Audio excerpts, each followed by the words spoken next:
Hola, buenas noches. ¿Cómo están? Buenas noches, profe, ¿cómo anda? Buenas noches, Bien. profe. Buenas.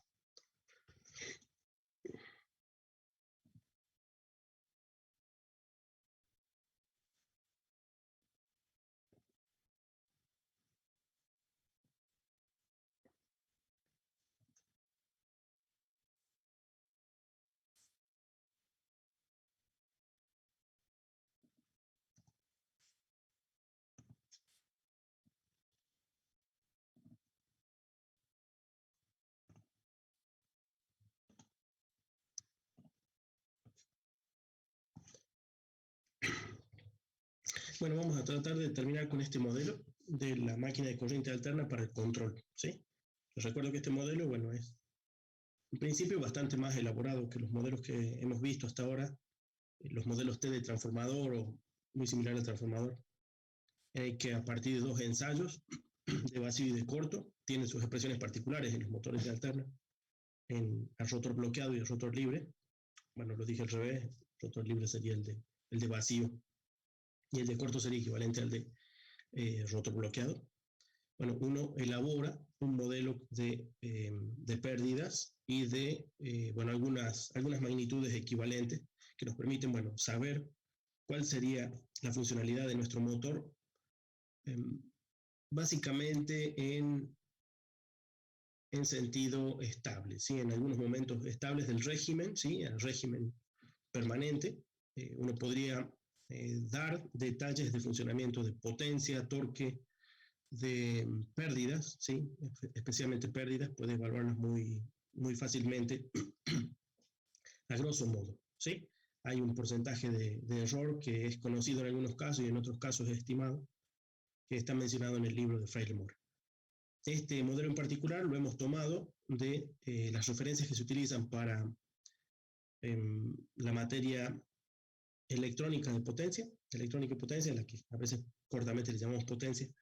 Está basado en el libro Bernard Leonard, en el capítulo, creo que era el 10, a ver, el capítulo 10, solo las 14 primeras páginas de esto, porque a partir de ese punto, bueno, hace unas elaboraciones de variantes.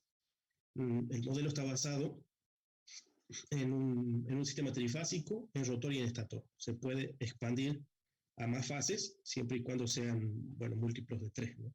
Hexafásicos, dodecafásicos, en fin. No estoy seguro si hay eh, de 9 fases, no recuerdo haber escuchado algo así, pero se me ocurre que podría ser válido. No estoy seguro si tiene simetría 3, supongo que sí, pero no he visto algo por el estilo. Sí son comunes los hexafásicos, los dodecafásicos y puede haber algunas cosas intermedias, ¿sí? Aquel ejemplo estaba hecho para trifásico, lo hemos estado analizando en las clases anteriores. Hemos dicho que teníamos un sistema equilibrado de corrientes, teníamos dos notaciones, la notación original que es con complejos, ¿sí? Notación de complejos, que aprovecha mucho la expresión de complejos conjugados. Ahora no recuerdo, decíamos, si el teorema de Ferrari o de Leblanc. ¿Cuál es el teorema de ellos que menciona un sistema bifásico de fasores complejos conjugados?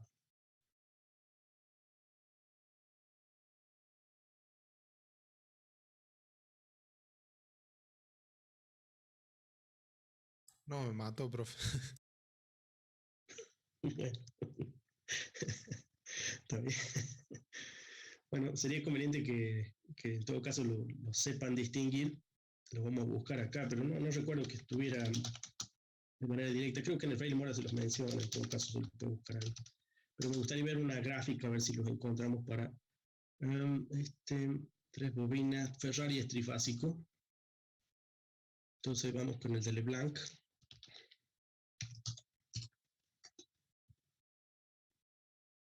Usted tiene que explicarlo en... sí, creo que aquí está. Ahí los tenemos, sí. Leblanc lo explica como un sistema bifásico en el que tenemos un complejo conjugado que está, bueno, cada uno de ellos girando, ¿no? A ver si lo puedo ver un poquito mejor. Qué pena, es chiquita la imagen. Bueno, no se ve aquí, pero ahí tenemos la expresión de un complejo y su complejo conjugado. la suma de los dos da la fundamental, bueno, mejor dicho, la que uno quiere expresar. ¿Sí? A fin de cuentas, h por un coseno, incluso figura ahí, que es básicamente la notación que aquí está utilizando Bernard Leonard. Les recuerdo que en algún punto expresábamos, por ejemplo, cuál es la función que muestra el aporte de cada bobina según su posición. Bueno, la posición la medimos angularmente por ser una circunferencia, así que según nos posicionemos en algún punto de la circunferencia, vemos el aporte de la bobina según donde estemos parados. Espero que esto se les haga fácil de deducir y de que si ustedes están alineados con el centro de bobina, tienen el mayor aporte para la fuerza magnetomotriz. Y esos aportes comienzan a decaer hacia los extremos de la bobina. ¿Sí? Como las bobinas generalmente están ocupando un sector y no un punto, ¿sí? Las bobinas no son un punto, es decir, la bobina no es un alambre que solamente lleva la corriente o la trae, es una zona bobinada con muchas espiras.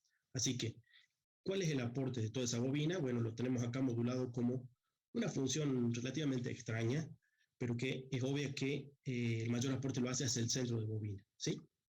Si esa expresión, esta función que es obviamente periódica también, porque uno le da vuelta al círculo y toda la vez encuentra a la bobina otra vez en el centro, así que la hemos descrito por la fundamental de una serie de Fourier. ¿Cuál sería la fundamental de una serie de Fourier para esta función?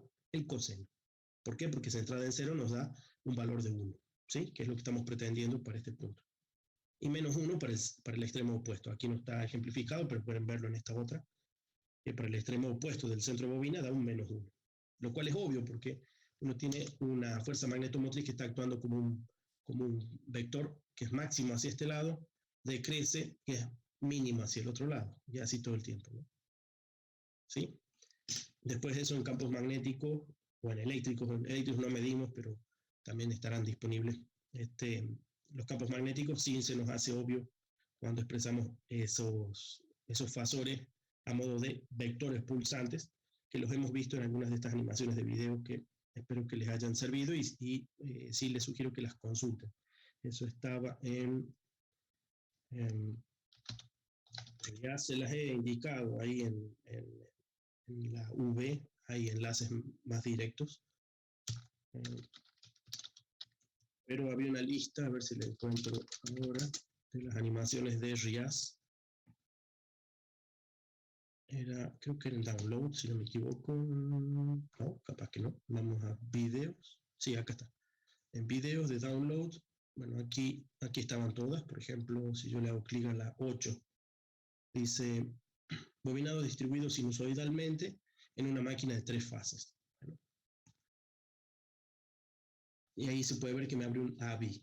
Yo ya lo tengo bajado, pero acá como no me da la opción de abrir, debería irme a buscarlo, el 8, después de todo, en mi directorio de eso, ¿no? Directorio 8, perdón, de archivo 8. Apuntes. Bueno, le perdió el rastro otra vez, disculpe.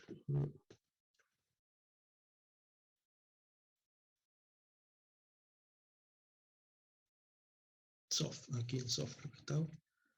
No, aquí está, RIAS, sí, ahora sí. Y dentro de este el 8, por ejemplo. El 8, acá está.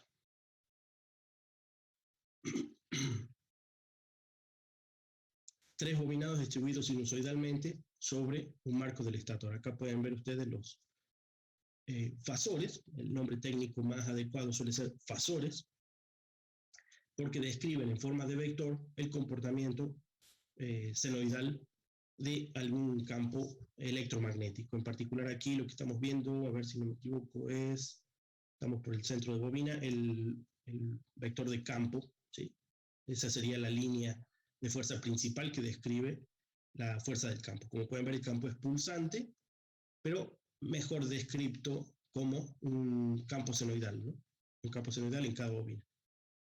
Ahí tenemos las tres bobinas están, como decíamos, distribuidos a lo largo de la circunferencia del estator. Cada una de ellas están, bueno, entrelazadas, si se quiere, con las demás, nada más que están centradas en un punto, es decir, en un ángulo. Una estará en el ángulo que hemos llamado 0, otra estará a 120 grados de ese punto y la otra estará centrada a 240 grados, ¿sí?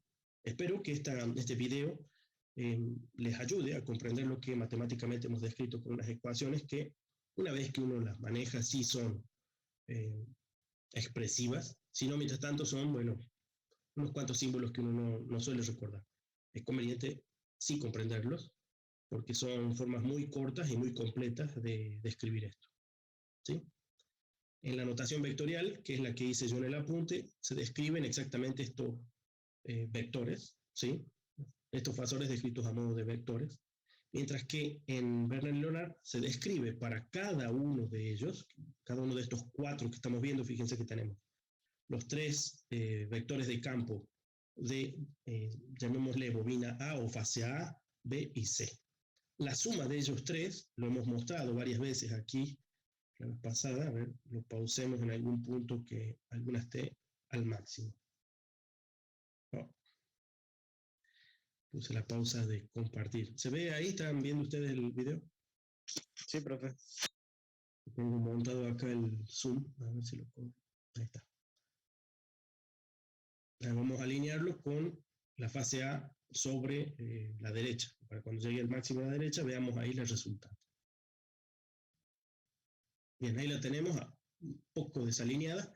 Fíjense que es la suma de los aportes de los tres campos, ¿no? Del A, B, C. Siempre los estamos sumando. Recuerden que estas 3 que estamos viendo separadas están ocurriendo las 3 a la vez. Están ocurriendo las 3 a la vez. Así que, ¿qué ocurre con eso si son de la misma naturaleza electromagnética con estos campos? Lo único que puede ocurrir es que se sumen, ¿sí? Son campos superpuestos, así que lo que vemos es la resultante. Nosotros no vemos esos campos individuales, podemos sí medir la resultante, que es esa llamada ahí resultante, que es un campo rotante. Ese es el campo rotante. ¿A qué sería igual el campo rotante?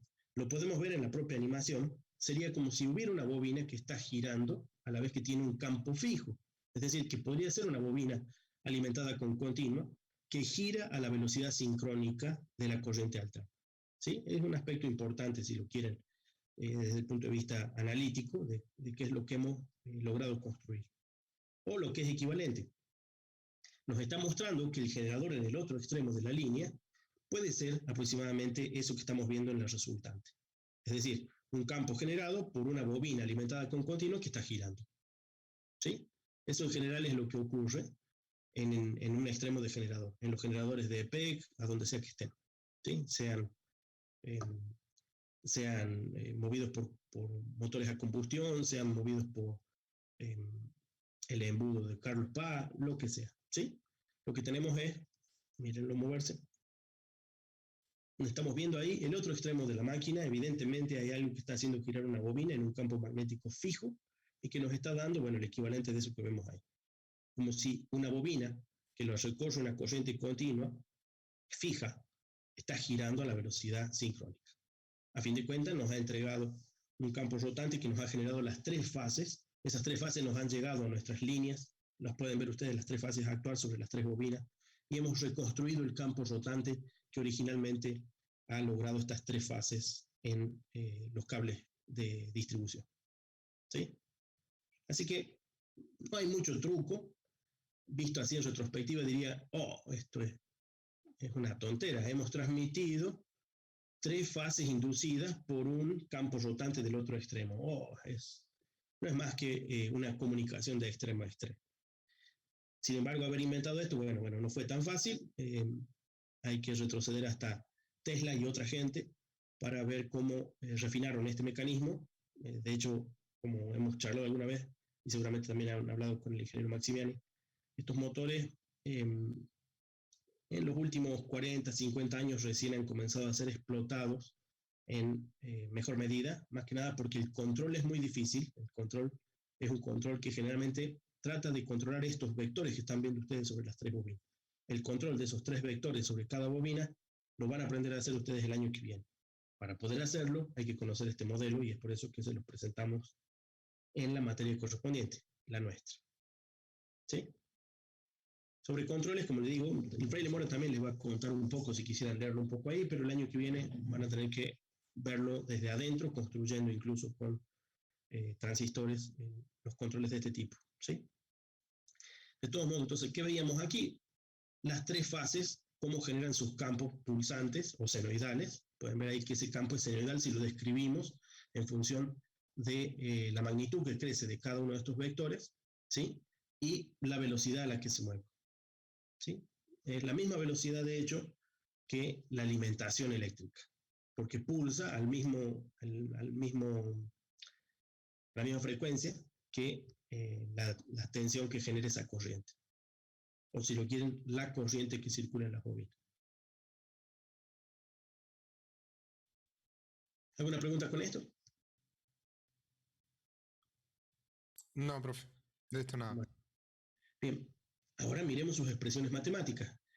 Yo, al menos por mi parte, encontré difícil de darme cuenta al principio estas ecuaciones en complejos conjugados. Si uno se pone a hacer los vectores, y tendría que ponerse a simularlos tal vez otra vez, tendríamos 2 vectores por cada uno de los que hemos visto recién. Supongamos que queremos ver los vectores senoidales de cada una de las fases. Bueno, nos aparecerían 2 vectores, ¿sí? 2 vectores, acá no sé si estaba en la ecuación, porque esta es la final.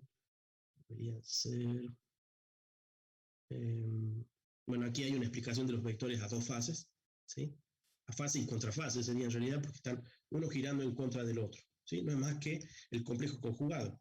Cuando uno lo ve desde el aspecto geométrico, se pone un poco más evidente, ¿sí? Lo que no quiere decir que uno lo imagine así todo el tiempo. Así que sí sería muy útil para ustedes manejar los complejos, a veces por interpretación geométrica, que es lo que ayuda a entender un poco más las ecuaciones. Déjame ver si estaba la ecuación por ahí escrita en complejos. Sí, aquí estaría. Fíjense que tenemos, esta es la corriente rotor equivalente de la suma de las corrientes individuales de cada fase. O sea, lo que estamos viendo, bueno, concentrémonos mejor en el estator. La ecuación es la misma para el rotor y por eso yo la resumí en una sola, pero veamos la del estator, que sería la misma. Extraño que no la tengamos. Acá está, estos son. ¿Cuál sería la expresión de la suma de ese vector resultante?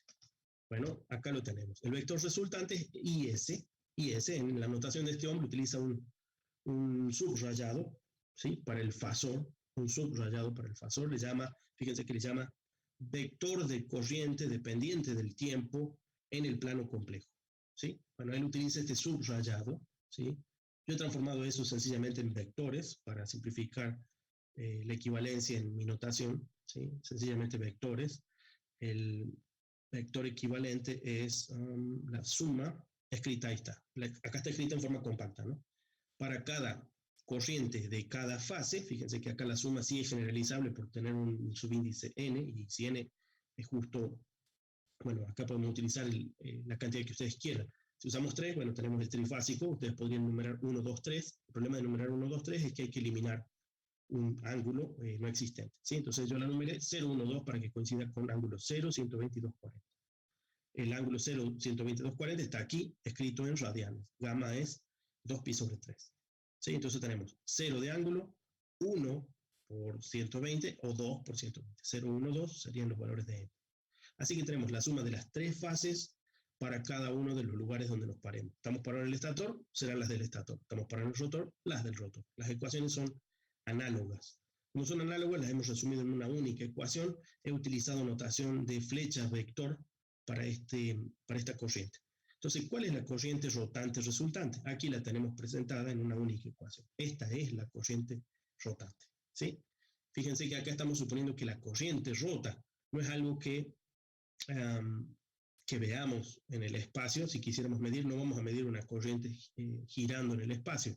Es equivalente a bueno, eso lo podemos ver una vez más aquí, es equivalente a una bobina que tiene una corriente fija, la pueden ver ahí ustedes, la corriente que vemos entrante en la X, saliente en los puntos de toda la bobina, pueden ver la bobina que rota, ¿sí?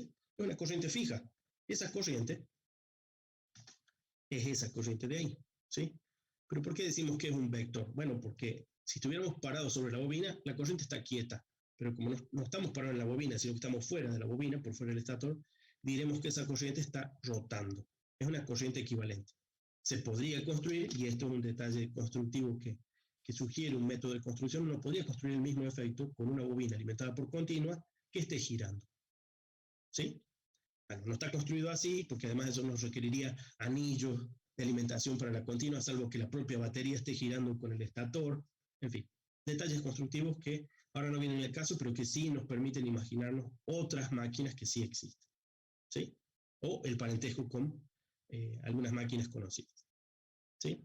En realidad hemos logrado esa corriente rotante, y si queremos campo rotante, que es el que más nos interesa, gracias a 3 fases desfasadas en 120 grados de un sistema equilibrado trifásico, que ahí las tenemos eh, a cada una trabajando en su lugar, fijas. Lo que no es fijo, ustedes pueden ver, es la expresión de su magnitud, que es una senoidal o cosenoidal si lo quieren, y el momento en que llegan al pico, que son 120 grados eléctricos que se transforman en una diferencia de tiempo que acá es notable en esta simulación. ¿Sí? Entonces, ¿dónde está el tiempo en estas ecuaciones? Bueno, está aquí en cada corriente de cada una de ellas. La corriente de cada una de las bobinas va a ser, sin duda, una corriente, senoidal, con una frecuencia fija, la misma frecuencia para todas, ¿no? Eso, no me acuerdo si lo hemos puesto como un supuesto, puede que esté en el libro de Bernard Lohr. Ha habido una serie de supuestos aquí: pérdida cero, bordes de bobinas y sus efectos despreciados, corrientes balanceadas, estator y rotor, sistemas trifásicos en estrella o triángulo balanceados, permeabilidad tendiendo a infinito, en fin, hay una serie de suposiciones. Las corrientes están balanceadas, esta es la expresión, ¿sí? Acá los subíndices aclaran cómo se utilizan esos índices para que den lo que esperamos, o para que los interpretemos adecuadamente. Utilizamos los nombres SR para recordar al estator y al rotor, ¿sí? SR, bueno, es muy común en la mayor parte de los libros de origen extranjero, por más que a veces sean españoles. Bueno, justamente Fraile Mora no usa E para estator, bueno, porque es un libro bastante bien logrado en castellano, pero no está utilizando terminología genérica de este otro, ¿no? Estamos tomando lo de Bernard Leonard, y ahí estamos tomando el SR. Hemos convertido algunos de estos subíndices en números para que las ecuaciones sean más fáciles de tratar, ¿sí? Acá tenemos la expresión de la fuerza magnetomotriz, hemos charlado de esa en la clase pasada. La fuerza magnetomotriz depende del ángulo de medición y del momento en que la midamos, ¿sí? Es una expresión análoga a los N por I de una bobina, los N por I de una bobina.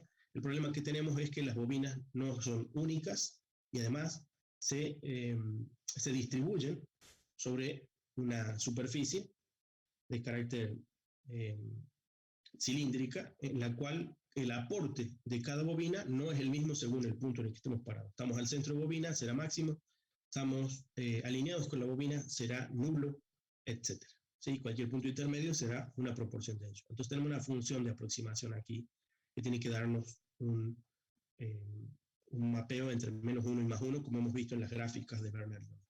Ese lo hemos aproximado por un coseno que Bernard Leonard aproxima por la equivalencia esta de complejos y lo mantiene con esa anotación. Con esa anotación significa que estamos usando descripciones de un complejo y su conjugado para describir a cada vector, ¿sí? Entonces, cada vector que nos aparezca, cada fasor, si lo quieren, que nos aparezca en las gráficas o en las ecuaciones, lo transforma Bernard Leonard en el sistema hemos visto recién, de Leblanc.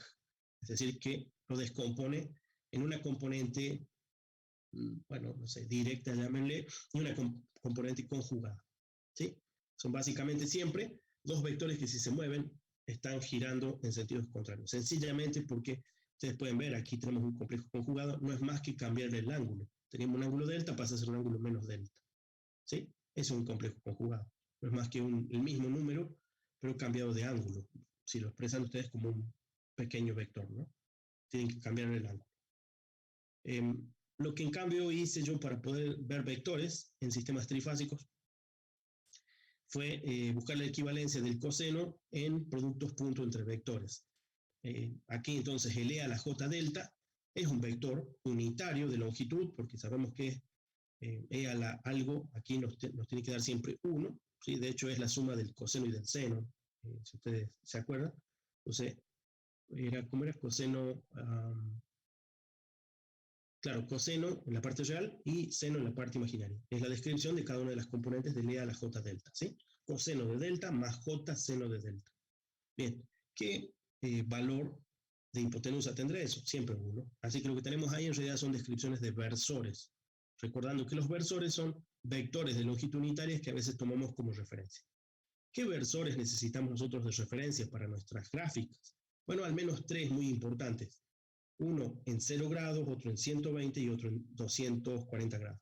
Esos versores son E a la J n gamma. ¿Sí? Entonces, sin importar de qué corriente se trate, sabiendo de cuál se trate, porque tenemos que saber si es de la fase A, B o C, o 1, 2 y 3, o aquí corregidas a 0, 1, 2 por conveniencia, debemos entonces girar o proyectarlo sobre el versor que corresponda. Que no es otra cosa que esa gráfica que hemos estado viendo recién. Miren ustedes, ahí está proyectado el vector, nada más que estamos viendo sus valores instantáneos a lo largo del tiempo. ¿Sí?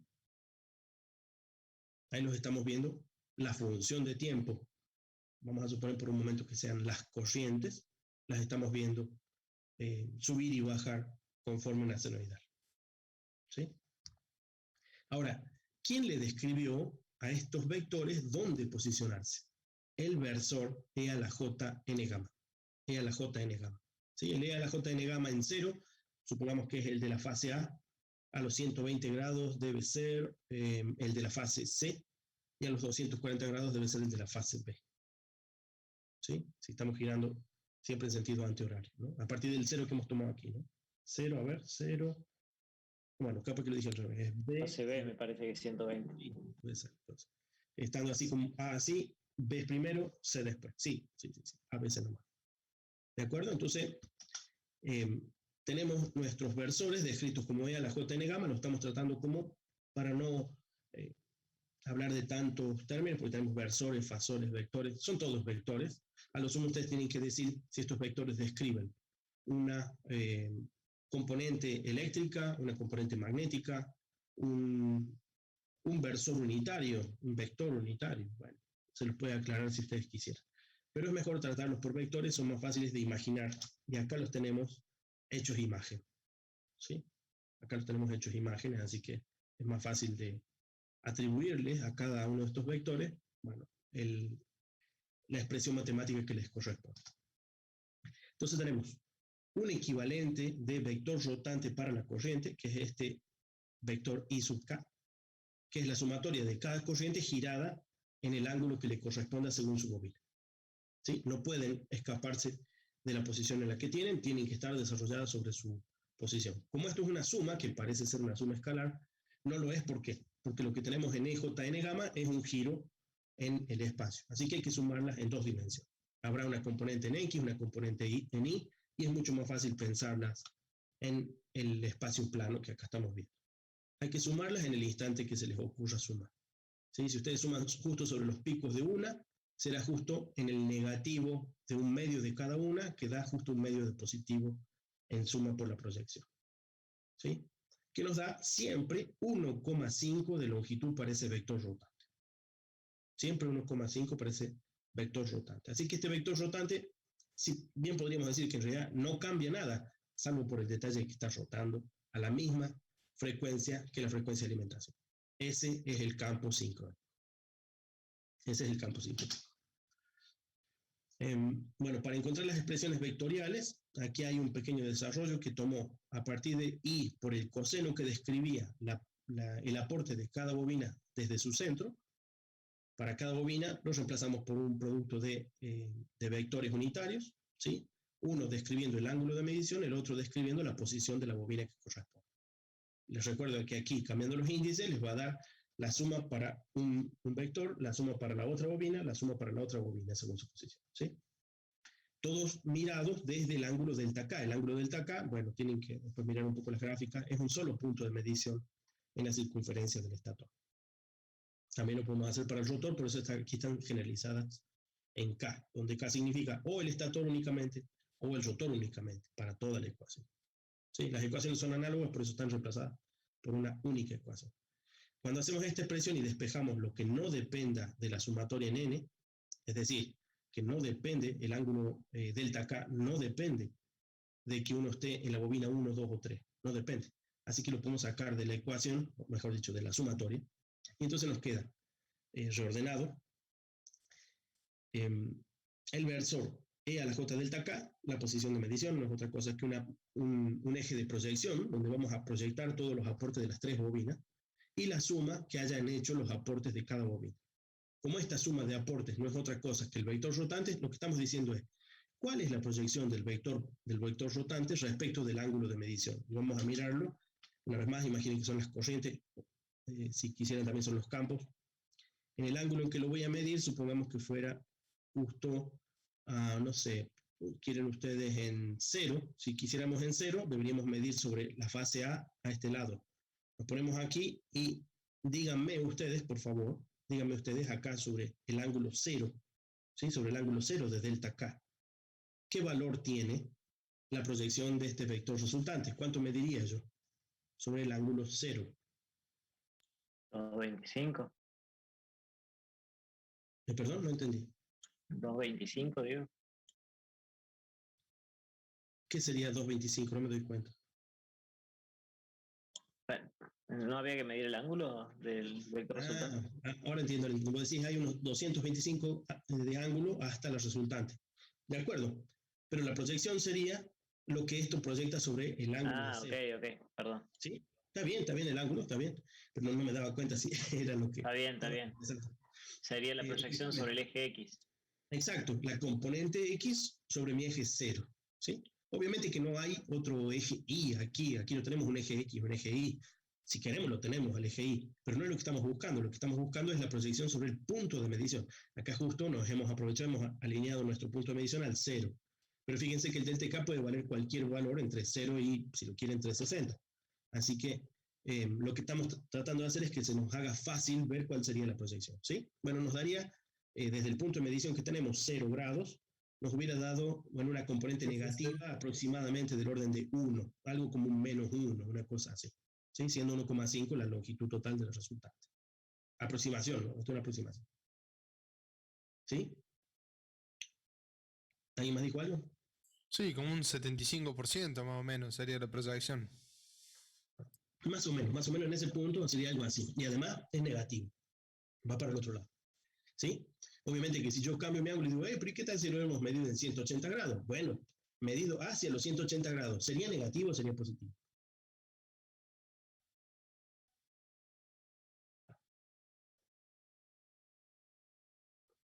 ¿Desde los 180 dice? Los 180. Y sería positivo, porque el 0 está ahí, cambia del otro lado. Exacto, está alineada con nosotros la proyección sobre X, así que sería positivo. ¿Sí? Entonces esto es muy importante que ustedes se den cuenta que lo que estamos expresando aquí en estas ecuaciones, que al principio pueden parecerle bastante crípticas, estamos tratando de describir lo más corto posible sin perder información de los vectores. Estamos diciendo que nuestro vector rotante de corriente se proyecte sobre el ángulo de medición y nos dé el valor que corresponda. Si yo estoy alineado justo con él, me dará el máximo. Si no estoy alineado con él, me dará una proporción. Y si estoy contraalineado de él, es decir, al otro extremo de él, me dará menos 1 de su valor. ¿Sí? Menos 1, bueno, será menos 1,5, pero lo que me refiero es su valor completo negativo, porque estoy del otro lado. ¿Sí? Si estoy alineado con él, me dará toda su magnitud. Estoy en contra de él, me dará la magnitud negativa. Estoy a 90 grados de él. ¿Cuánto me va a dar a 90 grados de él? Del vector rotante.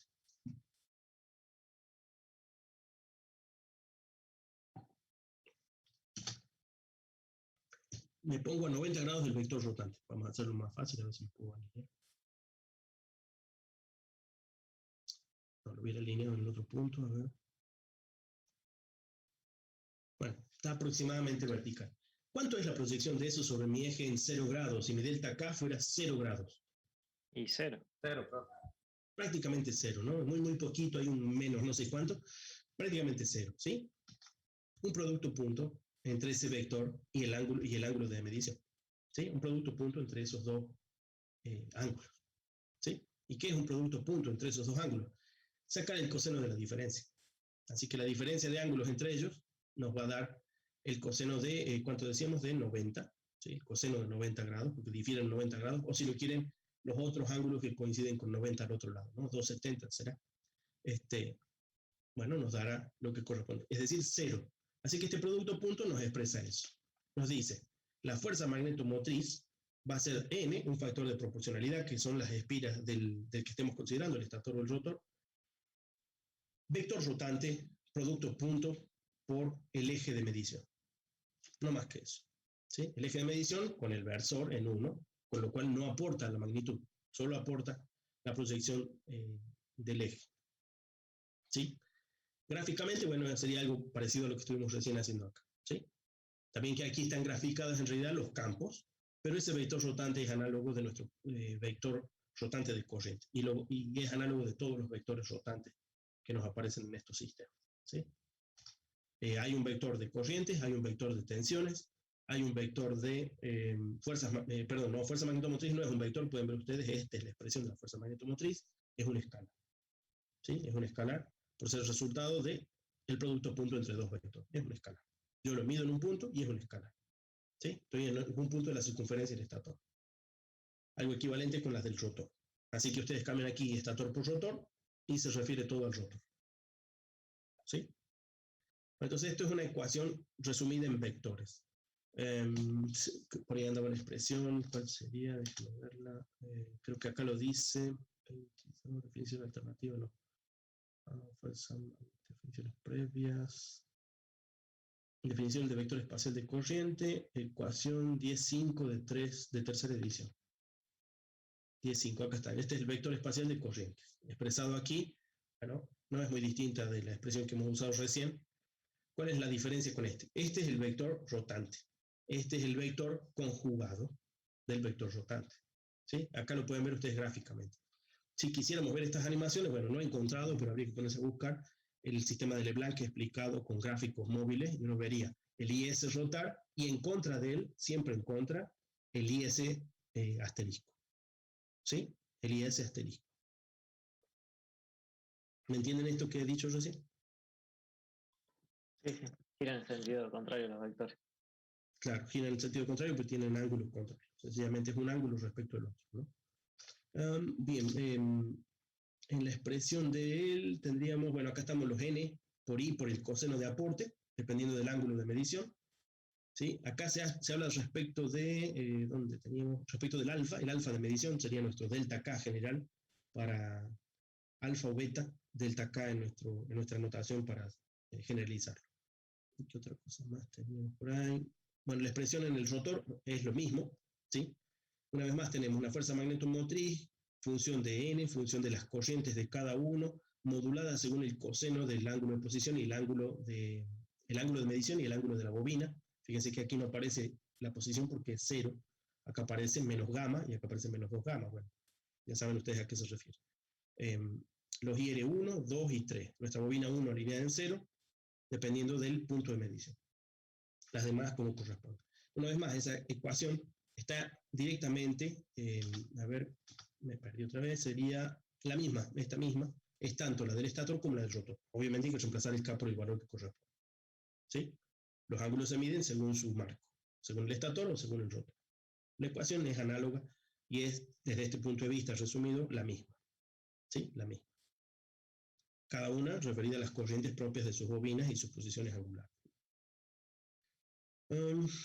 ¿Qué teníamos? Bueno, a partir de este punto. Bueno, después con la fuerza magnetomotriz uno puede calcular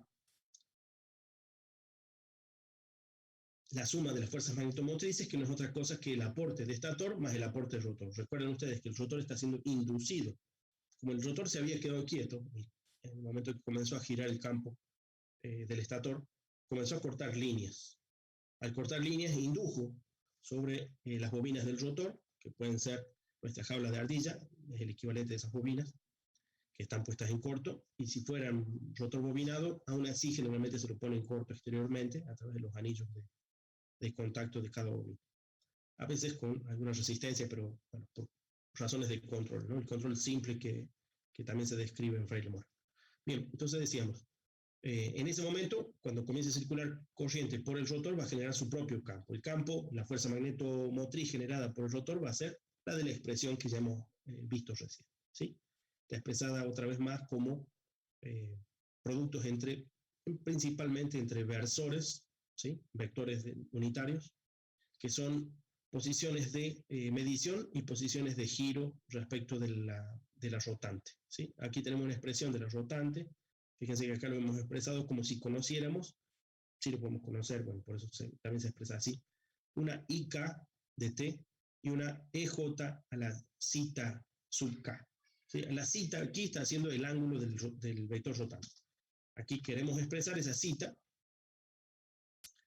por esto. ¿Cuál es el valor del ángulo de rotación de la resultante? Bueno, depende del momento. En este momento es 0, en este momento es 45, en este momento es 90, en este momento es etcétera. ¿Sí? Bueno, ese ángulo es cita. Es muy chiquito lo que se ve aquí, muy bonitamente dibujada, no es fácil de leerla. ¿Sí? Esta cita, que se parece a una Z en cursiva, una cosa así. ¿Sí? De los griegos. ¿Sí? Entonces, ¿este ángulo cuál es? Es el ángulo, por eso es una función de tiempo. Pueden ver ustedes, cita es una función de tiempo, es la descripción del giro del vector rotante. Entonces, esta es una expresión alternativa de nuestro vector rotante de corrientes. Nuestro vector rotante de corrientes es esencial describirlo, reconocerlo, a partir de las corrientes originales y la posición de las bobinas. ¿Sí? Tendríamos entonces vector rotante de corrientes para el estator y para el rotor. La expresión es única, es esta, reemplazando K por el valor que corresponde, haciendo la sumatoria sobre la cantidad de bobinas que tengamos, comenzándolas a numerar de 0 por conveniencia. ¿Sí? Después, ¿qué más por aquí? La expresión de la fuerza magnetomotriz. ¿Sí? Acá vemos un vector explícito, y este no es un vector explícito, pero ustedes pueden recordar de la explicación dada que E a la J algo no es otra cosa que un vector unitario puesto en el ángulo delta K. ¿Sí? Así que tenemos una expresión de productos entre vectores, pensando en el producto punto como una proyección de uno sobre el otro, que es la interpretación geométrica. Bien, yendo más adelante, decíamos, con las fuerzas magnetomotriz sumamos la de uno y otro componente y nos da una fuerza magnetomotriz total. ¿Sí? En algunas ecuaciones pueden aparecer la fuerza magnetomotriz total, en otras se utiliza la de uno de los dos componentes, generalmente la del estator y la del rotor en forma complementaria. Por ejemplo, acá tenemos esa ecuación y es el cálculo de la inducción magnética. Hacemos la expresión del cálculo de la inducción magnética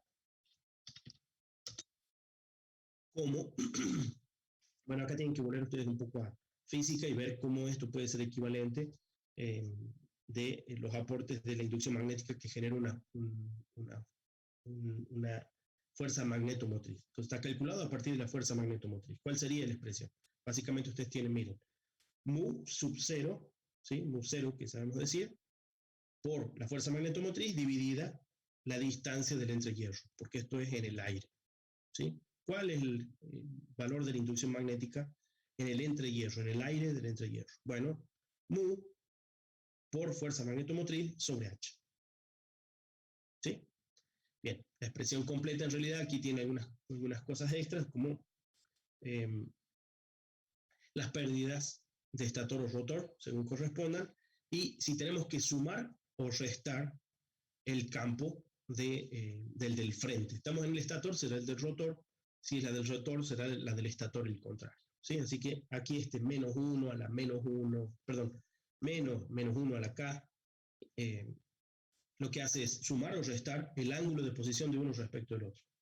Les recuerdo, lo presentamos en alguna clase y también está en Bernard-Leonard, epsilon.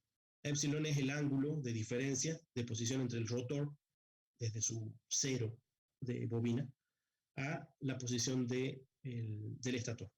¿Sí? Así que epsilon respecto del tiempo, ¿qué es? El ángulo que en este momento tenga el rotor girado respecto del estator. Ya que el estator es estático, podemos medirlo respecto del estator. ¿Sí? El epsilon, derivándolo respecto del tiempo, nos va a dar la velocidad de giro del rotor, mecánica. Así que, si estamos parados en el estator, sumamos o restamos el aporte de delta de su ángulo. Bueno, ahí es que hacemos la resta del epsilon o la suma del epsilon. Veámonos con cuál da suma. A ver, menos 1 a la 0, es decir, el estator. Es decir, que si estamos parados en el estator y quiero ver el campo desde el estator, aquí lo que tengo que hacer es restar, porque este menos 1 se elimina. Resto la posición del rotor cuanto haya girado. ¿Sí? Con su aporte de fuerza magnetomotriz. K sería del estator, K más 1 sería del rotor. ¿Sí? ¿Qué otro detalle había aquí?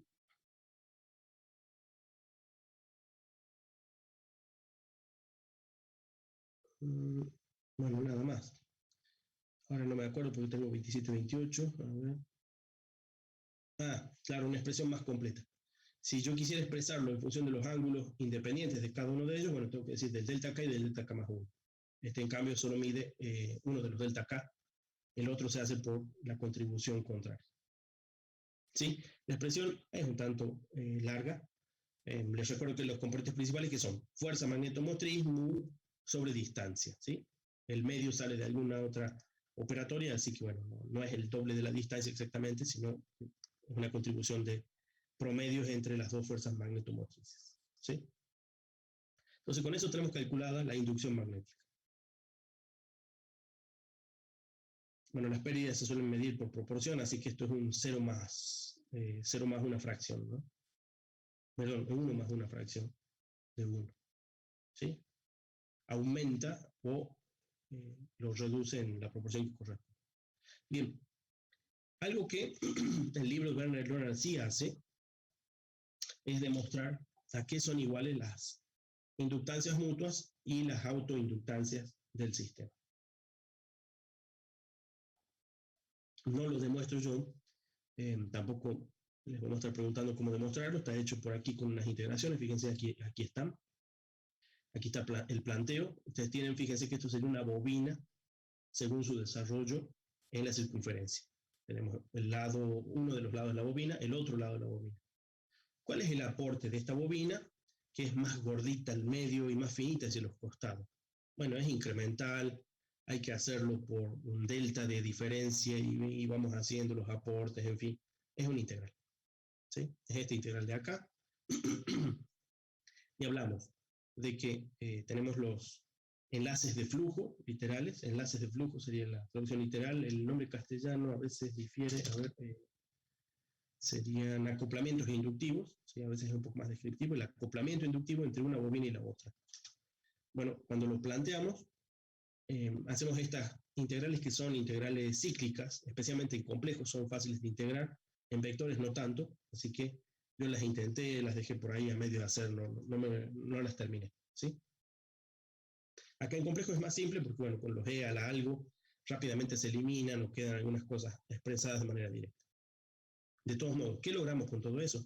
Todos los coeficientes que nos quedan de la integración son el coeficiente de autoinducción, ¿sí? Acá el tercio del coeficiente en todo caso, porque es el aporte de cada bobina, hay 3 en este sistema, y el coeficiente de inductancia mutua.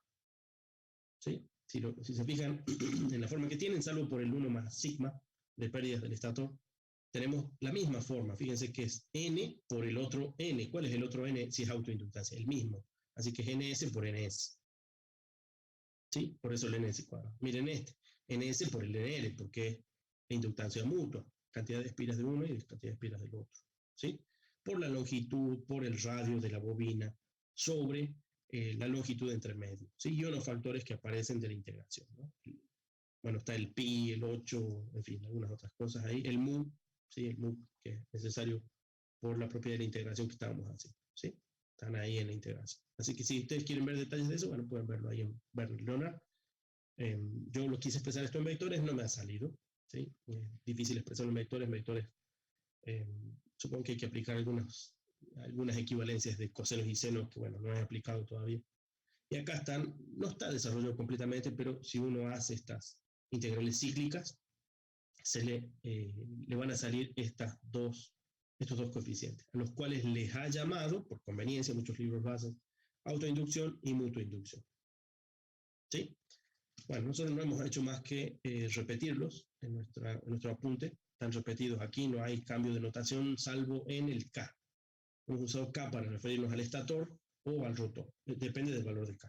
Así que si estamos en el mutuo, ahí sí hay un notorio cambio, es K o K más 1. ¿Sí? Estamos en estator, será rotor, estamos en rotor, será estator. En fin. Bueno, el objetivo de eso era encontrar lo que llamamos acoplamientos inductivos o enlaces de flujo, que le llaman en inglés. ¿Sí?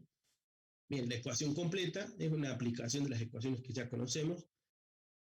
sería L por I más M por el I contrario.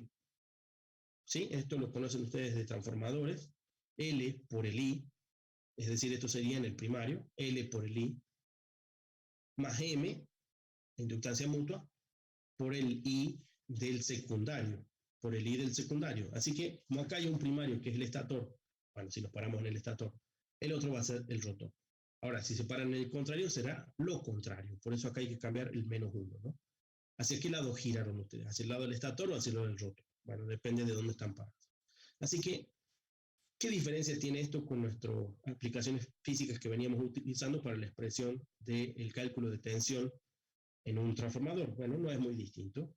L por I más M por el I contrario del secundario. ¿Cuál es el problema? La corriente que tenemos que considerar son de 3 sistemas de bobinas. Así que no vamos a contemplar, podemos contemplar si ustedes quieren los de las 3 bobinas, creo que está planteado antes, puede ser. No, no lo he planteado, pero sí lo plantea Werner Leonard, debe estar por acá. No, no lo plantea abierto, pero bueno, si ustedes se fijan, el IS, ¿qué era? El aporte de las 3 corrientes. Así que, sin plantearlo abierto, lo planteamos como el vector rotante de corrientes. ¿Sí? En mi notación solo aparece el vector rotante de corrientes de un lado y del otro. En la notación de Werner Leonard va a aparecer el I sub K y el I sub K asterisco. ¿Sí? Aparecen en forma de pares. Lo pueden ver ahí, el IS y S asterisco, el IR y el IR asterisco. ¿Sí? Este sería el propio, autoinductancia, planteado desde el estator, el mutuo, planteado versus el rotor. Por eso aparece acá la del rotor. Bien, lo mismo planteamos acá, pero en una ecuación que reduce todos los casos por su analogía, así que solo basta con poner en K el índice que corresponda, le transforma esto en un menos o en un más, según donde estén parados. ¿Sí? Es un menos si están parados en el estator respecto del rotor, es un más si están parados en el rotor respecto del estator. ¿Sí? Ustedes ya han avanzado un épsilon, tienen que retroceder un épsilon para mirar el aporte del estator. De ahí vienen los más y los menos esto. ¿Sí? Aunque largo, no es más que la corrección esa en función de dónde estén parados. La expresión es del estator o del rotor. Esta es la expresión de una bobina, como pueden ver ahí por el N, dice de una bobina. El aporte en 0 será respecto de 0. El aporte en la bobina 1 será respecto de 1, etc. Ya que hay uno por bobina, un acoplamiento inductivo por bobina, les recuerdo que acá lo que estamos viendo es, estoy parado en la bobina, bueno, la A, la 0, como sea que le llamen ustedes, ¿sí? ¿Cuál es el aporte en esta bobina, ¿sí? ¿Cuál es el aporte de autoinductancia y de la inductancia mutua que hace con una bobina del frente? Bueno, la que corresponde por esta ecuación. Ahora, hay 3 bobinas en el estator, así que tengo que contemplar 3. Bueno, sumamos los efectos de las 3 y nos da un nuevo vector, el vector espacial de acoplamiento inductivo. También está planteado en Werner Leonard con sus característicos vectores hechos con complejos conjugados. ¿Sí? Complejo conjugado. ¿Sí? Suma de los 3, este es para el bobina 1, bobina 2, bobina 3. ¿Sí? Lo hemos reducido a uno solo, con un n lo hemos reducido todos a 1 para ahorrarnos a escribir, siempre y cuando ustedes entiendan lo que el n significa. Con K nos hemos ahorrado 2 ecuaciones, un juego para el estator, un juego para el rotor, sabiendo qué valores toma K. ¿Sí? Y finalmente el vector espacial no es otra que la sumatoria, y este tiene la misma, idéntica forma, análoga a la del vector rotante de corriente, y esto es una ventaja. Cada uno de los vectores rotantes tiene la misma expresión.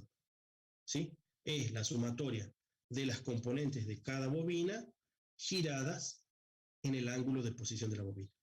Sumadas geométricamente, porque esta suma, por más que sea escalar, sumará por componentes o sumará por vectores, tiene que dar el vector rotante. Así que tenemos un vector rotante de corrientes, un vector rotante equivalente de corrientes para el estator, un vector rotante equivalente para el rotor, un vector rotante de acoplamientos inductivos. ¿Por qué gira el del acoplamiento inductivo? Porque giran sus componentes, la I sub K y la I sub K más 1. ¿Sí? Si estamos parando en el estator y la del rotor. Ambas giran. La del acoplamiento inductivo también va a girar. ¿Sí? También va a girar. ¿Qué otro detalle había? Bueno, aquí había una elaboración algebraica extra para mostrar esto. Esta es la definición del vector de acoplamiento inductivo.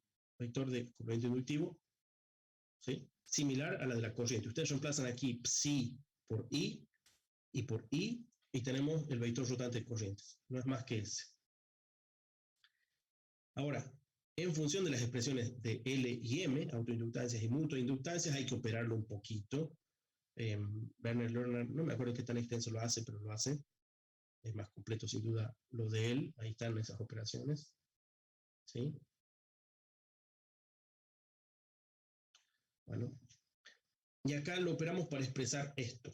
Decimos, bueno, una forma de calcularlo en función de las corrientes rotantes de estator y rotor es esta. El vector de acoplamiento inductivo respecto del estator o del rotor, dependiendo de se separen, va a ser L por la corriente rotante de las bobinas que estemos contemplando, las K, o el M, ya que es mutuo, no tiene subíndice K. Es mutuo tanto para estator como para rotor, pero sí va por la corriente contraria. Si estamos en estator, esta será el rotor. ¿Sí? Y el giro de epsilon será hacia un lado si estamos en el estator, hacia el otro si estamos en el rotor. ¿Sí? Es un asunto de relatividad de dónde estamos parados. Entonces, esta es la expresión que relaciona acoplamiento inductivo respecto de nuestro vector rotante de corrientes. Nuestros dos vectores rotantes de corrientes. ¿Sí? Y sin duda los coeficientes L y M. A ver si aparece aquí. Bueno, aquí decíamos algunas aclaraciones. Entonces, el epsilon derivado respecto del tiempo es la velocidad mecánica del motor, velocidad angular del motor. El zeta respecto del tiempo es la velocidad de campo de cada uno de los dos componentes, del estator o del rotor según sea el K. K es 0 o K es S. Bueno, el zeta sub K da la velocidad de campo del estator. ¿Sí? Si no, será la del rotor. Si K es 1 o si K es R. ¿Sí? Acá, fíjense que hay un punto ahí, guarda con los puntos. Este punto es derivada temporal. Así que es la derivada temporal de un ángulo respecto al tiempo. Así que tenemos aquí el omega. Omega sub K, omega S o omega R, velocidad de campo. Omega M, velocidad mecánica o de motor, es decir, a la velocidad que gira el rotor. ¿Sí? La velocidad que gira el rotor mecánicamente. ¿Sí? M, pueden recordar, es mecánico, así que traten de utilizar adecuadamente esos índices. Bueno, finalmente tendríamos un vector de corrientes, también surgido de dónde. Fíjense que esta es la ecuación que describe, ¿sí? Esta es la ecuación que describe la tensión en cada bobina. ¿Cuál es la tensión en la bobina, en la primera bobina del estator? Bueno, fácil, si usted conoce la resistencia de ese bobinado, lo multiplica por la corriente que lo está circulando instantáneamente y le suma lo que aquí ustedes se acordarán que siempre lo escribimos como L de I de T. L de I de T. ¿Sí? L, autoinductancia de esa bobina, de I de T, la derivada de la corriente respecto del tiempo. ¿Por qué hemos puesto el psi sub Kn derivado respecto del tiempo? Porque es a lo que hemos llamado acoplamiento inductivo. Miren ustedes la forma que toma un acoplamiento inductivo, el de cada bobina. Acá lo tenemos. Fíjense que es el L por la propia corriente, la propia corriente rotante en realidad, no la propia corriente de la bobina, porque la cruzan las corrientes de aporte de este vector rotante. Y hay un aporte contrario, por el efecto de transformador, de la inductancia mutua respecto de la corriente del rotor. ¿Sí? Si estamos parados en el estator, hay un aporte del rotor. Así que aquí tenemos los L por I. ¿Sí? Es más complejo que un L por I simple. ¿Por qué? Porque hay una interacción entre las bobinas del frente con las bobinas en las que estoy parado. ¿Sí? Y las corrientes son bastante más complejas. ¿Por qué? Porque es el aporte de las tres bobinas al sistema de corrientes. ¿Sí? Es el efecto que provocan este sistema. Así que cada acoplamiento inductivo por cada bobina ya no es el efecto solo de su corriente, pero sí, si la derivamos respecto al tiempo, vamos a tener el L de I de T. ¿Sí? También el M de I de T. Porque estamos en un sistema que actúa como un transformador puntual. Así que, ¿cuál es la tensión en cada bobina? Bueno, su expresión es esta. La tensión parados en el estator o el rotor, según ustedes elijan, en una bobina particular, va a ser R sub K por el I sub Kn, que depende de esa bobina, no puede ser el de otra bobina, por los aportes de la derivada temporal del acoplamiento inductivo. ¿Sí? Esto es la tensión inducida. Esta es la tensión de caída resistiva y esta es la tensión inducida. ¿Sí? La L va a estar sufriendo, o sea, esa bobina va a estar sufriendo los efectos mutuos y por eso también esos aportes se suman aquí como una tensión.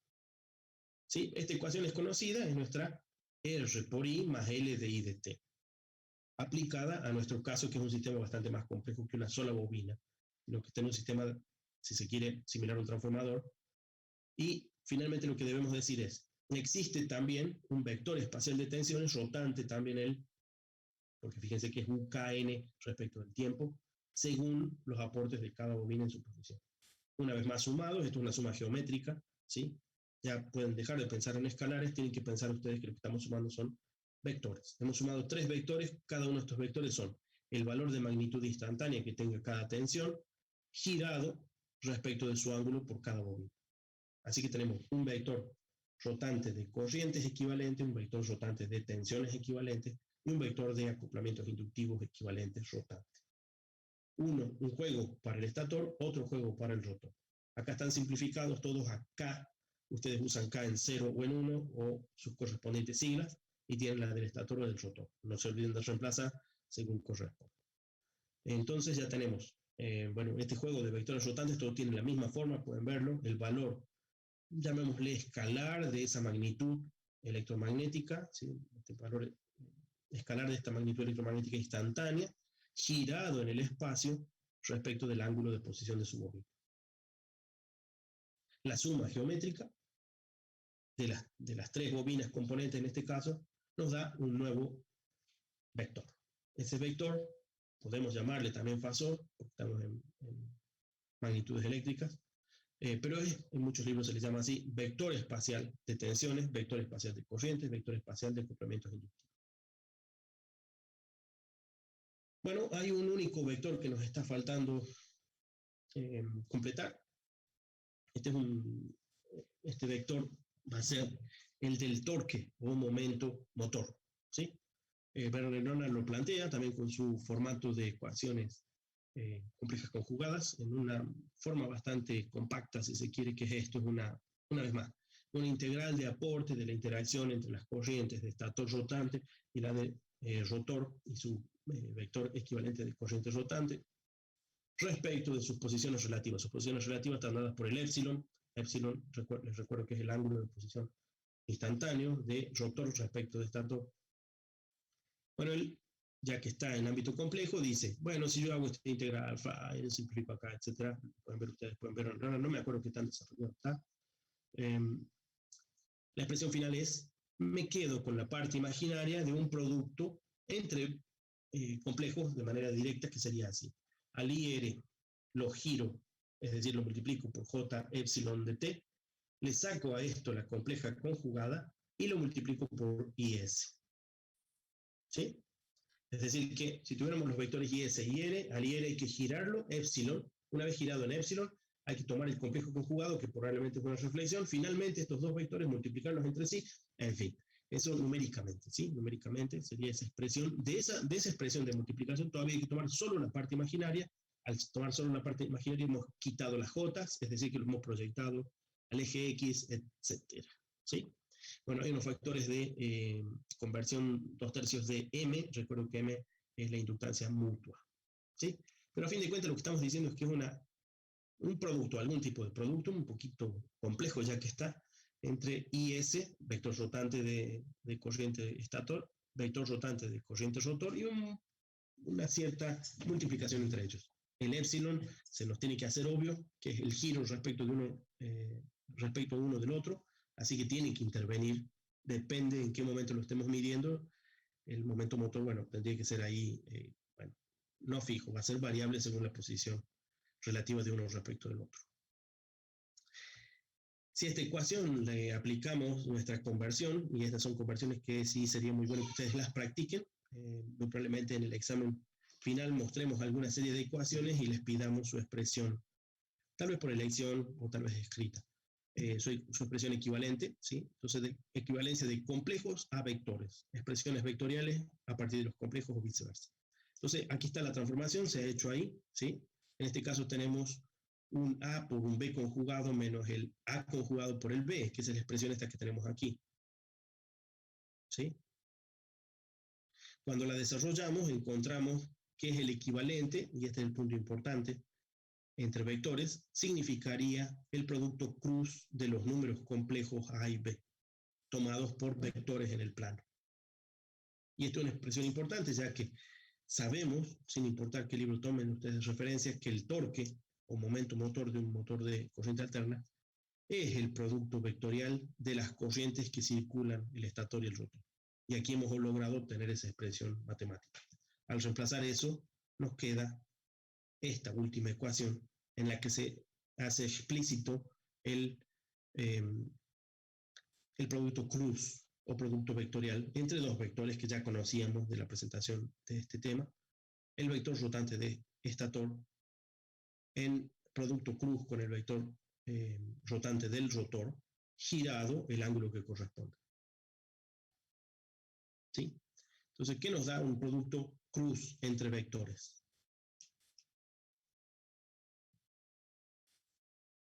Otro vector. Otro vector. Ese vector, ¿dónde se desarrolla? Si estamos en el plano, ustedes recién teníamos el plano, miren el plano. ¿Perdón?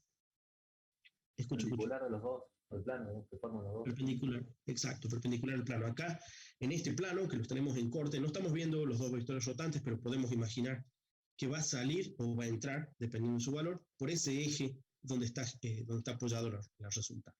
¿Sí? Va a entrar o salir, y ese va a ser el momento motor de nuestro, sin duda, de nuestro rotor mecánico. ¿Sí? Entonces hemos encontrado una expresión vectorial con expresiones vectoriales también para las trifásicas. Todo está en vectorial aquí. Fíjense que este es el modelo motor final. El modelo motor final es compactísimo en esta notación. Sin duda que en el camino tuvimos que hacer una mediana cantidad de operaciones. Y han quedado cosas pendientes como esas integraciones que no les he demostrado. Están demostradas en Bernard-Leonard solo en notación compleja. Estamos aprovechándonos entonces de una equivalencia de interpretar a los complejos por vectores, lo cual es válido, pero estamos tratando de anotarlos como vectores y usar solo operaciones vectoriales entre estos nuevos vectores, de tal manera de expresar todo con vectores para que sea gráfico. O al menos, si uno imagina suficiente, vea estos vectores y su expresión final.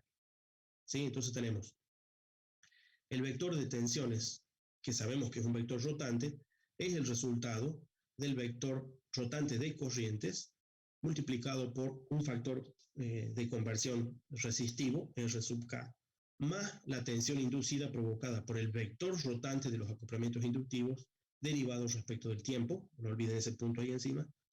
Esa es la ecuación eléctrica de este motor, de este modelo motor. Vamos a la ecuación mecánica pura. La ecuación mecánica pura dice, J sería, pucha, se me olvidó el término. ¿Joviano? No jacobiano, sino inercia rotacional, ¿sí? Bueno, la inercia rotacional de nuestro elemento básicamente sería, por decir, el cilindro que está girando, ¿sí? Tenemos que calcularle el J, la inercia rotacional del cilindro que está girando. Es una expresión que asemeja la masa en rotación, es decir, es el M de una ecuación M por aceleración, M por A, que una vez dice fuerza igual a M por A.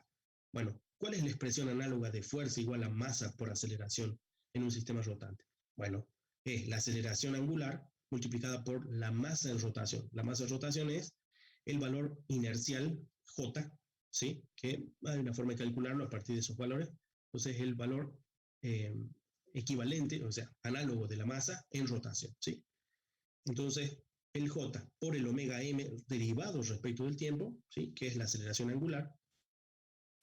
Momento de inercia, ese es el nombre correcto. Gracias, Alejandro. ¿Sí? Entonces, el momento de inercia, que es el análogo de la masa en rotación, ¿sí?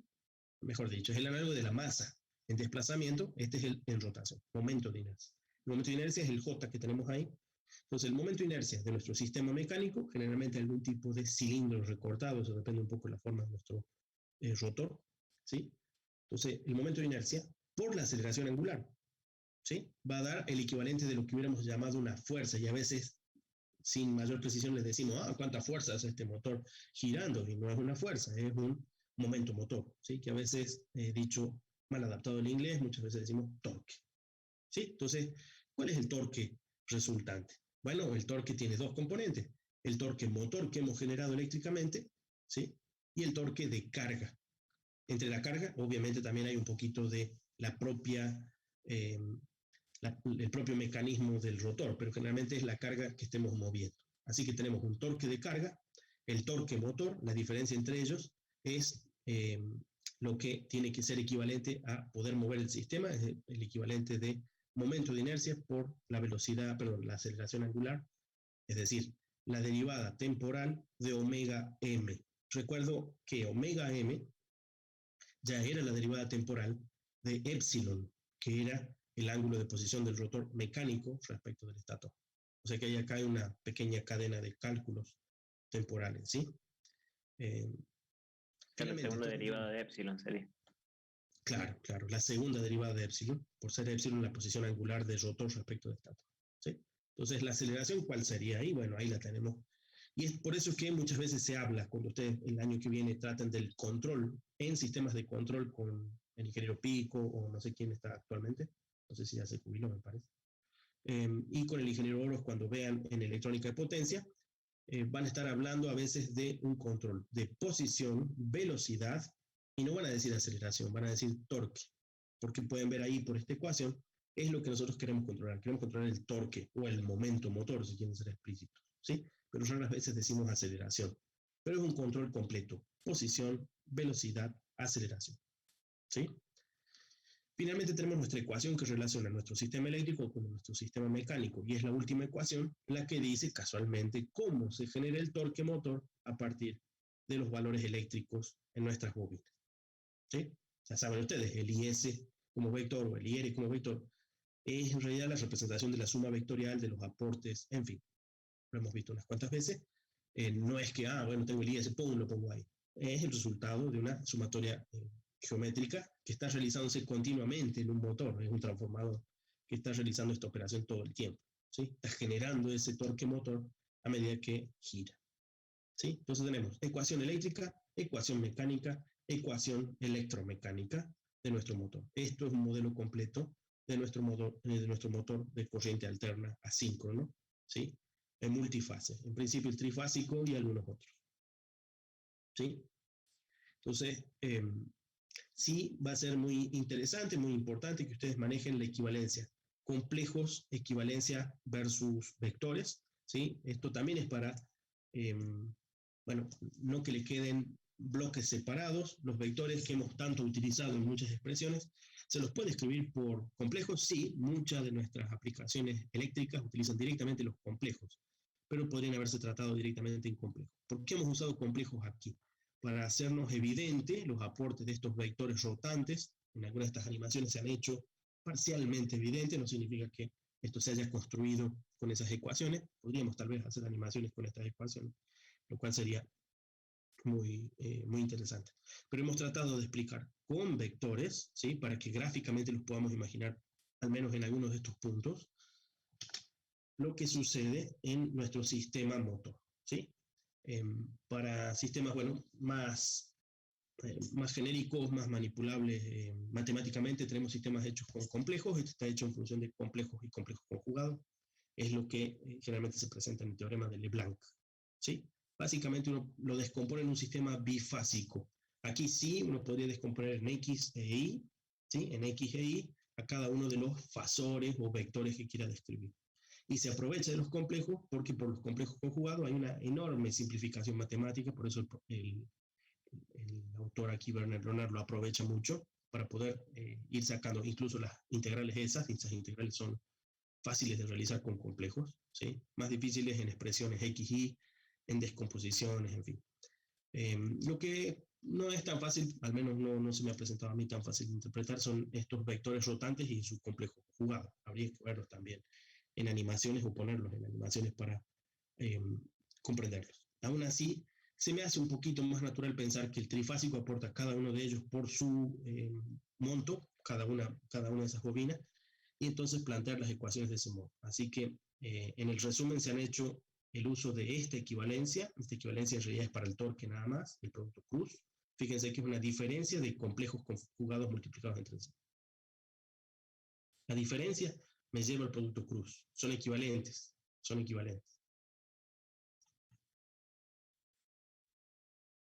Y la suma de complejos conjugados cruzados en este producto que ven ahí, producto y suma, da el producto punto.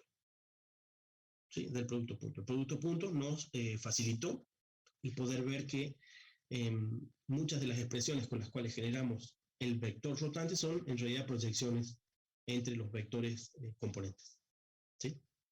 Aparecen en estas expresiones, después las quitamos de ahí y nos aparece una proyección final. El vector rotante respecto del ángulo de medición. ¿Sí? Esta expresión que incluye la forma del estator, la del rotor y el aporte de cada una de las bobinas, si ustedes descomponen el vector rotante, bueno, queda simplificado en función del producto punto entre vectores. Así que tenemos un vector explícito, I sub k, y un vector implícito, L a la J algo. ¿Sí? A fin de cuentas, un versor o vector unitario. ¿Sí? Entonces, se ha usado aquí un poco de hibridación de notación, pero se ha aprovechado la propiedad de los vectores, productos puntos y productos cruz. ¿Sí? Las equivalencias aplicadas son estas. Sí, sería conveniente que ustedes hagan, bueno, ahí sí, ejercicios de ir uno hacia el otro, descomponer uno en el otro, ¿sí? Las expresiones de Bernard-Leonard hacia las expresiones vectoriales, para tener facilidad de reconocimiento, ¿sí? Si se les presenta, por ejemplo, una ecuación como esta, y les digo, escriba la expresión vectorial, o si tienen una lista de ecuaciones puestas a mano de ustedes, diré, ¿cuál es la expresión vectorial de esa ecuación? ¿Sí? Bueno, una de dos. O aplican rápidamente o ya se han aprendido de haberlo aplicado la expresión correspondiente. ¿Sí? Y cosas por el estilo. ¿Qué otro detalle había? Bueno, eso en principio. ¿De dónde vienen estas equivalencias vectores y complejos? Esto sería una pregunta para usted. Voy a traerme agua y ya los escucho.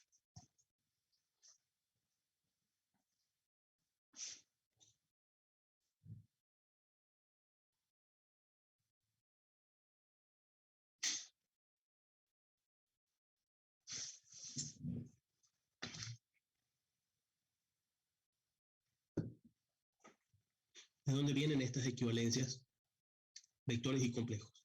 ¿Se les hacen a ustedes naturales? ¿Se les hacen extrañas? ¿Les parece que tienen relación? ¿O de dónde pueden provenir? Es de la representación de números complejos, me imagino. Esa es buena. Esa es la que pone más en evidencia la equivalencia entre vectores y complejos. Pero hay una histórica, y solo lo vamos a mencionar aquí solo por cuestiones ilustrativas. A mediados del siglo XIX, un señor llamado Rowan Hamilton inventó un método de notación, a fin de cuentas un sistema que le llamó de cuaterniones. Tenían cada elemento, a fin de cuentas modernamente uno diría, es un vector de 4 elementos. Ese vector de 4 elementos de él tenía un elemento escalar y 3 elementos vectoriales. Un elemento escalar y 3 elementos vectoriales. ¿Sí? Básicamente lo que hace ese elemento cuaternión es resumir las propiedades que nosotros llamamos reales de escalares entre sí y vectoriales en sus otros 3 componentes. ¿Sí?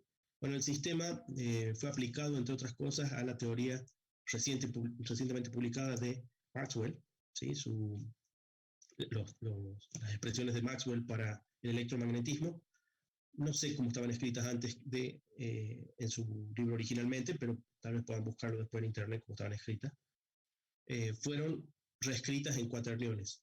A Maxwell no le gustó y a algunos otros investigadores tampoco. Así que esos investigadores, uno llamado Gilbert o Gilbert, y algunos otros, Gibbs y Gilbert, tomaron de los cuaterniones solo la parte vectorial, las tres componentes vectoriales. Al quitar los tres componentes vectoriales y llamarle solo vector, quedarse con la parte vectorial, entonces inventaron lo que nosotros modernamente llamamos vectores. Ellos comenzaron a desarrollar toda la parte vectorial a partir de eso. Sin embargo, los cuaterniones eran una generalización en 3 dimensiones, o 4 en realidad, de los números complejos. Si ustedes se fijan, los números complejos tienen la forma de lo que de Hamilton hizo. Una parte escalar, real, y una parte que con J nos indica que está en otro eje. Tenemos que girarnos nosotros para irnos a otro eje. Es decir, números bidimensionales. Los complejos son números bidimensionales. Ahora, los vectores generalizados de esta gente eran vectores de 3 dimensiones. Luego lo aplicaron a 2 dimensiones y por lo tanto hay 2 representaciones posibles para la bidimensionalidad. Los complejos y los vectores de 2 dimensiones. ¿Sí? En realidad son todas representaciones que, bueno, tienen puntos de conexión, son representaciones homólogas, cuaterniones, complejos, y vectores de 2 dimensiones, vectores de 3 dimensiones. Y hay algunas otras más que, bueno, la otra vez estaban buscando, eran lo que llaman, se me ha olvidado, pero es una especie de representación geométrica anotada en forma de álgebra. En todo caso, otro día lo podemos ver. Sí, matrices, también sirven matrices. Es muy bueno pensar a veces en matrices, porque con matrices son muy fáciles de operar en una computadora. Todo lo que son rotaciones. Las rotaciones en el plano pueden expresarse, ustedes recién lo estábamos diciendo, fíjense, E a la menos J epsilon. ¿Qué hace con el vector IR si lo multiplico escalarmente por E a la menos J epsilon? Lo gira en epsilon justo. No le cambia la dimensión, la magnitud, porque tenía magnitud 1. Así que lo gira, en realidad lo está girando en menos epsilon, ¿sí? Bueno, para el otro lado, lo gira en menos epsilon. Así que cada vez que tengamos un E a la J algo, lo estamos multiplicando, es decir, girando en bidimensión. Si queremos en 3 dimensiones, los cuaterniones hacen efectos equivalentes y todos ellos pueden expresarse en forma de matrices de rotación. Si ustedes después hacen algo de manipulación de imágenes, muchas veces los van a representar por matrices, y esas matrices de rotación son muy interesantes porque a veces no son más fáciles de operar manualmente, no, pero sí que son en la computadora más fáciles de interpretar, y pueden ustedes interpretar la I o la J de los complejos como una pequeña matriz de rotación hacia el eje imaginario, 90 grados.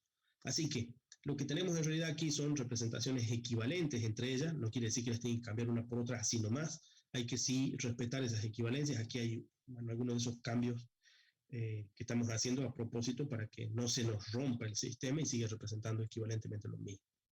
¿Sí?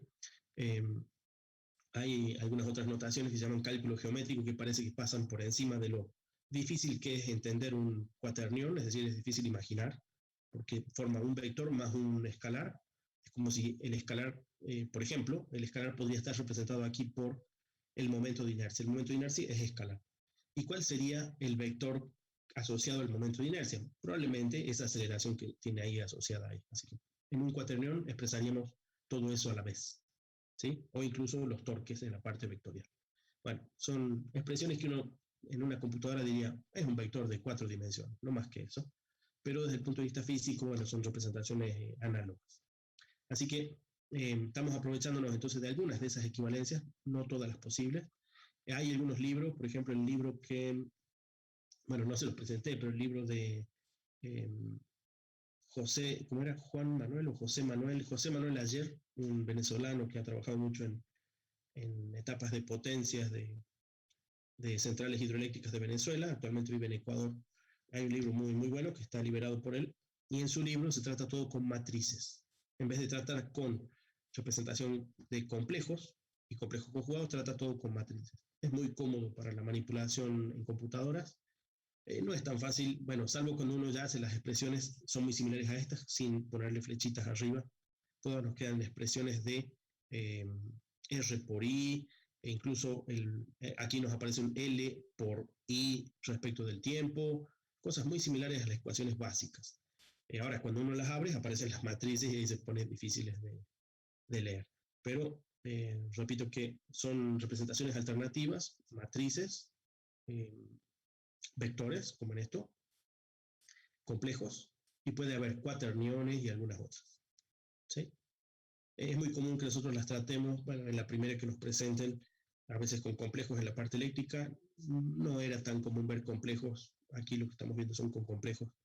Es lo que aprovecha LeBlanc para hacer sistemas bifásicos. Es muy común en sistemas de control hacer con sistemas bifásicos, ¿sí? Por descomposición XY sería. Y finalmente, por sistemas trifásicos, también los van a ver ustedes el año que viene. ¿Sí? Bueno, eso es todo por hoy. Y nos vemos. Profe, el apunte de usted lo podré subir después a la UV. Está en los B hace 2 semanas cuando comenzamos el tema. A ver.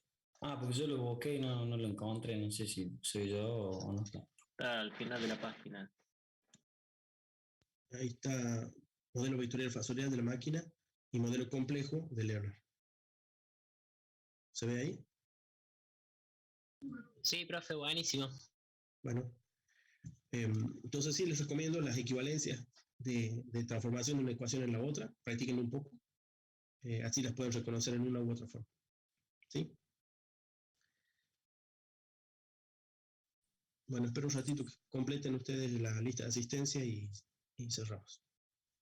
Profe, ¿alguna novedad en las notas? Pendientes todavía, mil disculpas. Bueno, gracias.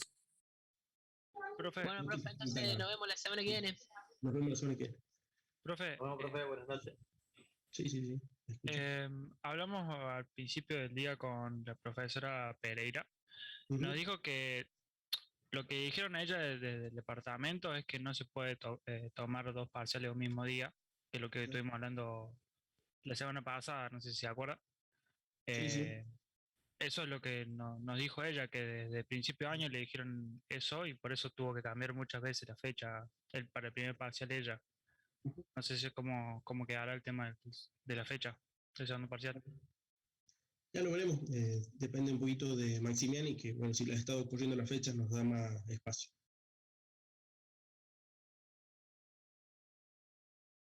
Bueno, entonces la semana que viene le preguntamos a Maximiani y al profe y bueno, ahí veremos. Sería muy conveniente, sí, saber cuándo va a tomar él las suyas, que queden fijas.